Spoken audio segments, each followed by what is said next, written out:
ब्राह्मण शेनवी प्रभू कायस्थ आणि तत्सम विकसित जाती आरक्षणाच्या बाहेर होत्या आणि बाकी सगळ्याला त्या ठिकाणी राजर्षी शाहू महाराजांना आरक्षण दिलं होतं आणि मराठ्यांना सुद्धा आरक्षण दिलेलं होतं। आता मराठ्याच्या संदर्भात काही उल्लेख काय सांगतात? गुजरात मद्रास गॅजेट मराठ्याचा उल्लेख असा करतय महारठ्ठा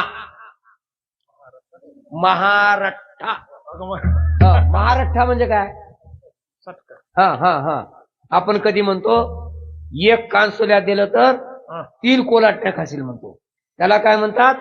महारठ्ठा म्हणजे तडाखे देण्यात जे निष्णात आहेत त्याला काय म्हणतात? महारठ्ठा। हे कुठलं गॅजेट सांगतंय? हे तामिळनाडूचं गॅजेट सांगतंय, साताऱ्याचं गॅजेट तेच सांगतंय, मुंबई बेरार प्रांताचं गॅजेट तेच सांगतंय। मग हे सगळे पुरावे असल्यावर सरकार येळ का लावालंय? त्याचं कारण आहे की या सरकारी पुढाऱ्याला आमच्या पोरायनं झेंडे धरायला पुन्हा माणसं मिळणार आणि म्हणून त्याला वाटालंय की हे सगळे असेच राहिले पाहिजे। आमचे बरेच पोरं गावात बॅनर लावतात, भैया साहेब भैया साहेब युवकाचं आशास्थान लावतात का नाही? आमचे पंचप्राण आमचे पंचप्राण लय कमाल वाटतं मला। मी आता त्या सोलापूर मधल्या एका गावाला गेलो होतो, मी काय सांगावं तिथं काय कमाल। युयानं एकानं आपणच हातानं लावलेलं बॅनर आपल्याच हातानं युयानं टर फाडून टाकलं। याच्यामुळे जर माझं घर उद्ध्वस्त होत असत तर त्याचं बॅनर याच्या पुढे लावणं म्हणलं एवढं त्या ठिकाणी चांगलं झालं।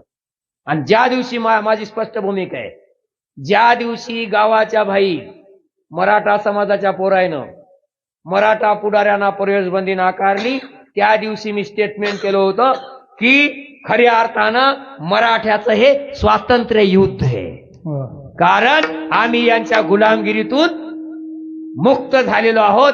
हे आरक्षणाचा विषय बाजूला राहू दे, पण मला एक नक्की वाटतंय की उद्या चालून माझ्या समाजाची पोरं व्यवसाय करायला शिकतील, कामं करायला शिकतील, धंद्या करायला शिकतील, व्यसन मुक्त होतील। हे माझी पुढची संकल्पना आहे। करणार ना? करणार का नाही मुलांनो?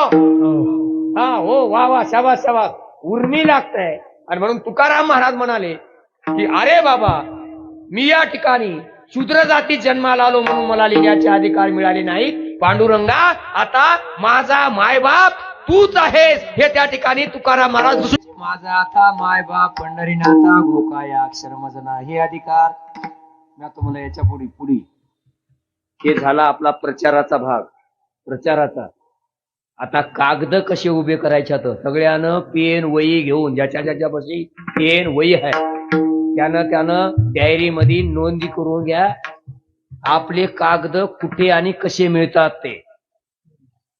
1 कोटी माणसं जन्मून एका जागी जमून केलेली सभा नव्हे आणि एका गावच्या कुणबी असण्याच्या नोंदी सापडणे या दोन्हीची बरोबरी आहे। आणि म्हणून सुशिक्षित तरुणांनो, ज्येष्ठ माणसांनो, तुम्हाला आपले कागद कुठं सापडतात हे मी ज्या पद्धतीने शोधून काढले ती सगळी पद्धत तुम्हाला सांगतो कुठं सापडतात ते।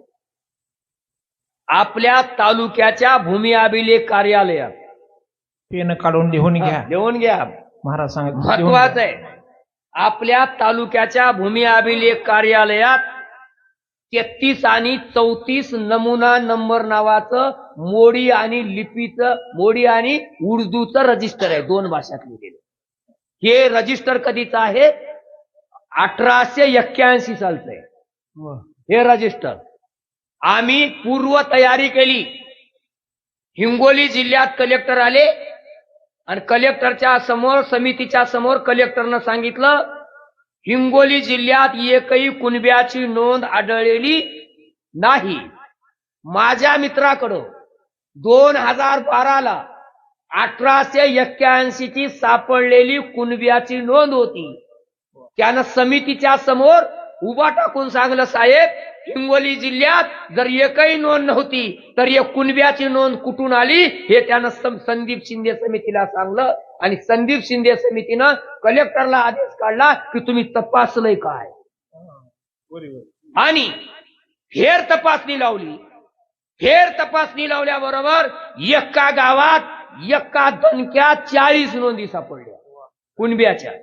आणि मित्र, 1881 ची एक नोंद सापडणे म्हणजे त्या नोंदीच्या पाठीमाग आज तारखेला 400 कुणब्याचे सर्टिफिकेट निघतात.